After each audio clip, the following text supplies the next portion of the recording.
Okay, when we're talking about full swing shots, higher speed shots, I want to talk about a concept of hovering the club more than grounding the club. I think this really helps players maintain spatial awareness of the club itself, get it rotating the way they want to off the ball, much easier than setting it down and trying to pick it up.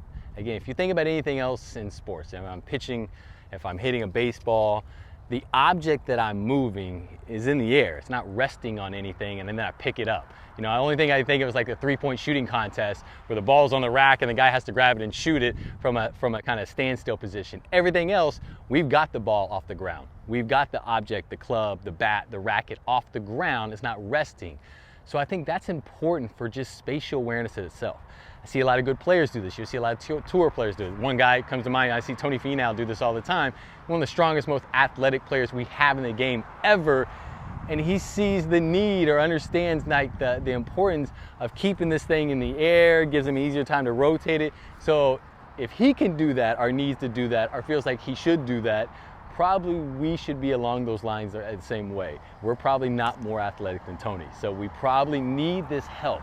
This really gives us, again, more spatial awareness of the club itself. So I want you to start doing this. When you start hitting shots, I've got a 9-iron in my hand, start just getting comfortable keeping the club in the air, even as you go through your practice swing routine. Sit here and just good at hitting the grass a few times. And once you set up to it, I don't mind you touching the ground, setting up to it, get the ball position correct. But once you pick this club up here, I don't want it to see the ground again. I want the club to stay in the air. I want you physically to be able to feel the weight of the club. I want you to go through rehearsals, feeling the weight of the club, and it never finds the ground again until you actually hit the shot.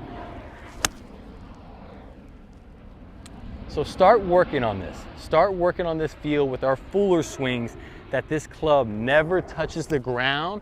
And I'm telling you, you're gonna understand how to start managing the weight of the club. You're gonna understand how to get more spatial awareness of the club.